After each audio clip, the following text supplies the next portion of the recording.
Unidad en la diversidad. Diego Sinué Rodríguez Vallejo, gobernador del estado de Guanajuato, muchas gracias por acompañarnos en esta toma de compromiso del Consejo Directivo de Coparmex Irapuato Salamanca. Arquitecto Ricardo Ortiz, presidente municipal de Irapuato, muchas gracias por estar con nosotros. Mauricio Usabiaga, secretario de Desarrollo Económico, gracias por acompañarnos. Lalo, misión cumplida. Has llevado a cabo con éxito esta encomienda de presidir el Centro Empresarial de Coparmex Irapuato Salamanca. Toño, bienvenido al trabajo por el bien común.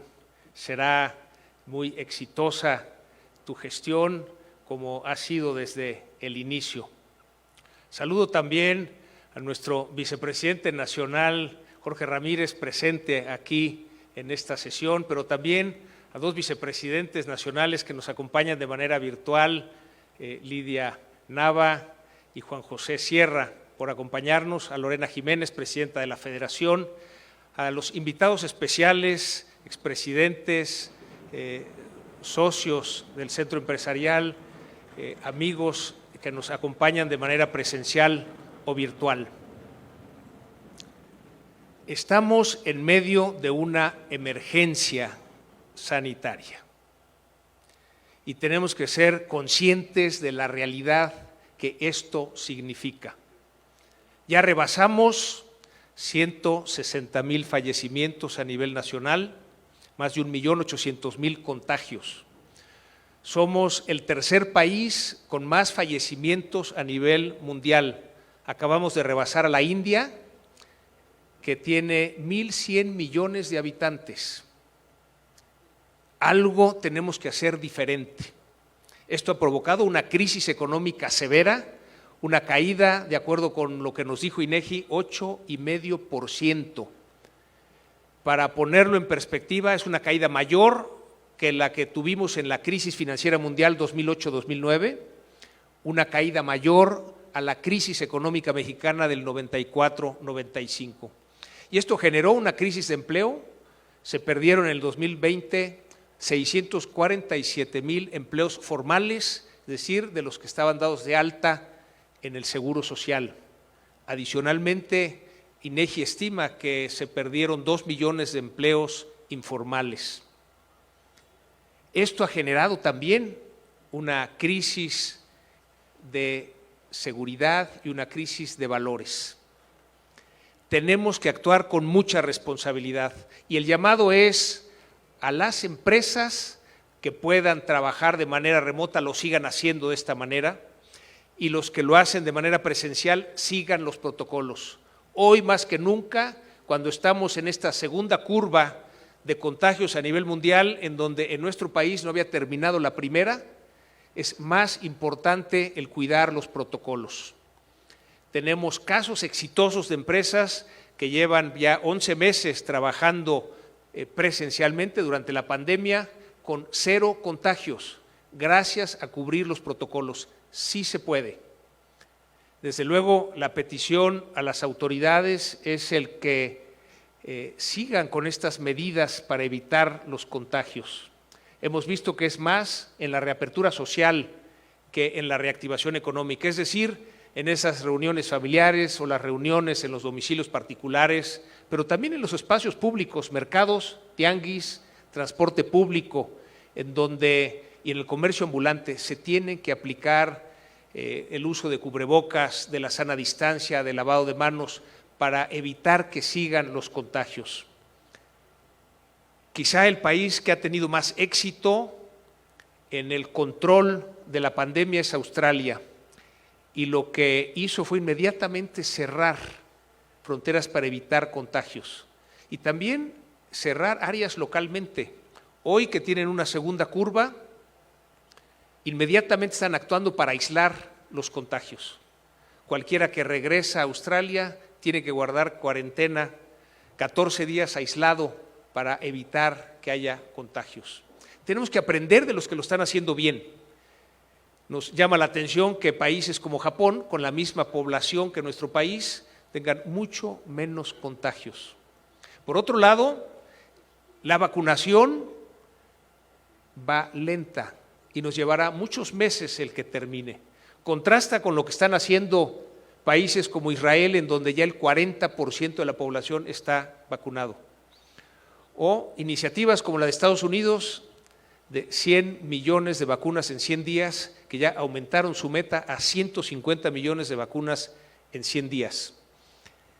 Entonces tenemos que actuar para prevenir, pero al mismo tiempo hemos ofrecido al gobierno federal nuestra ayuda para este proceso de vacunación, y la ayuda la hemos ofrecido desde el financiamiento, la compra, la importación, la distribución y la aplicación de las vacunas. En la medida que el gobierno federal quiera, participaremos, ahora que dio esta apertura a gobiernos estatales y empresas a participar. Sabemos que las vacunas están escasas a nivel mundial y que los que pidan ahora vacunas estarán recibiendo de agosto a diciembre de este año. Entonces tenemos un entorno en donde seguirá la pandemia presente. Pero al mismo tiempo tenemos el reto de reactivar la economía.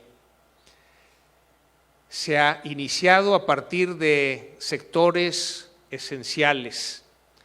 Lo que estamos proponiendo es que cambie a empresas seguras, es decir, que las empresas nos hagamos cargo de cumplir los protocolos estrictamente para evitar los contagios, y con esto sí se reactive la economía. Contrasta que vemos en Alemania, el gobierno le apostó con el 30% de su Producto Interno Bruto a la reactivación, los Estados Unidos que iniciaron con ese 13%, pero ahora el presidente Biden anunció 1.9 billones de dólares para apoyar a la economía. Pero también en Latinoamérica, Chile con el 6% de su Producto Interno Bruto, o Perú con un 12%, México menos del 1%. Afortunadamente, algunos gobiernos estatales han apostado a apoyos para la reactivación de la economía. Y en ese sentido reconocemos, gobernador, la apuesta que hizo el gobierno de Guanajuato, créditos a las empresas, 3,000 millones de pesos, con una tasa baja, con periodos de pago, para que se le dé liquidez a la reactivación de la economía. En ese sentido, seguimos en diálogo con la Secretaría de Economía para estas propuestas para la reactivación económica. No nos podemos dar el lujo de volver a cerrar la economía, pero en esta reactivación económica tenemos que hacernos cargo de que las empresas sigamos estos protocolos con todo rigor. Y no podemos dejar de mencionar que estamos en medio de un periodo electoral en donde enfrentamos un avance de la democracia, que en las últimas 2 décadas hemos cambiado 3 veces de partido en el gobierno federal, el Ejecutivo Federal, y esto ha sucedido en paz. Y queremos que así siga siendo. Y en ese sentido, impulsamos desde Coparmex la importancia de que haya contrapesos. Por un lado, el contrapeso de los poderes ejecutivo, legislativo y judicial. Vemos, como ya mencionaba el presidente municipal, la actuación de la Suprema Corte para precisamente señalar que no es anticonstitucional el regresar a un monopolio de la Comisión Federal de Electricidad. Pero también necesitamos ese contrapeso de los gobiernos estatales al gobierno federal. Y en ese sentido, gobernador, cuente con el apoyo de Coparmex para lograr ese equilibrio. Es importante mantener el equilibrio entre el poder central y el poder de los estados. Ese apoyo al federalismo.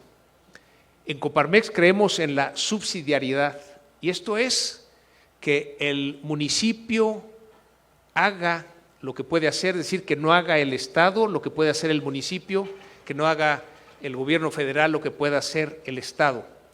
Y en ese sentido nos preocupa los recortes a los presupuestos que ha habido a los gobiernos estatales. La tendencia debiera ser al revés, más recursos hacia los gobiernos estatales y hacia los gobiernos municipales para lograr en esa subsidiariedad un mejor gobierno para todos los mexicanos. Y desde luego desde Coparmex apoyamos el que se dé un nuevo pacto fiscal para una mejor distribución de los recursos. Desde luego tiene que pasar por una mejor recaudación. Pero también defendemos las instituciones, como hemos defendido al Banco de México.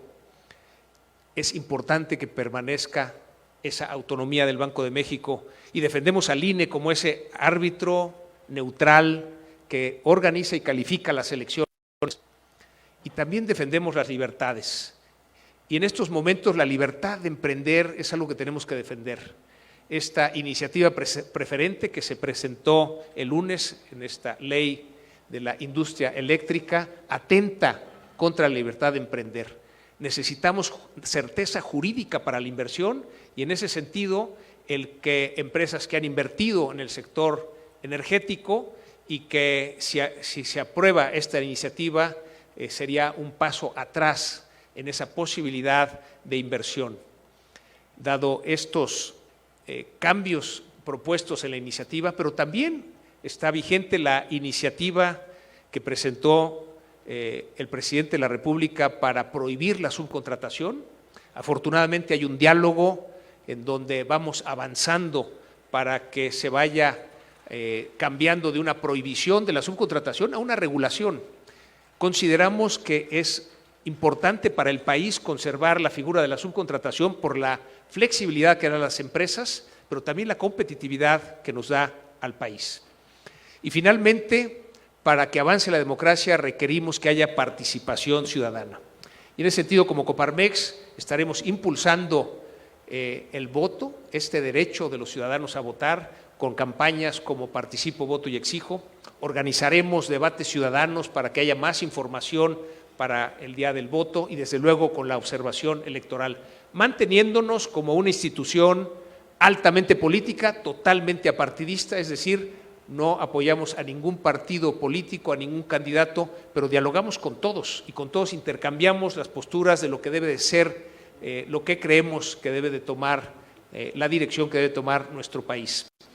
Si colaboramos juntos, sociedad y gobierno, colaboramos juntos, gobierno federal, gobierno estatal, gobierno municipal, con los organismos empresariales, pero también con la ciudadanía, con los organismos de la sociedad civil, con las instituciones educativas, seguramente construiremos un mejor México. Ese mejor México que todos queremos, en donde logremos un México más justo, un México más democrático, un México más libre y un México en paz.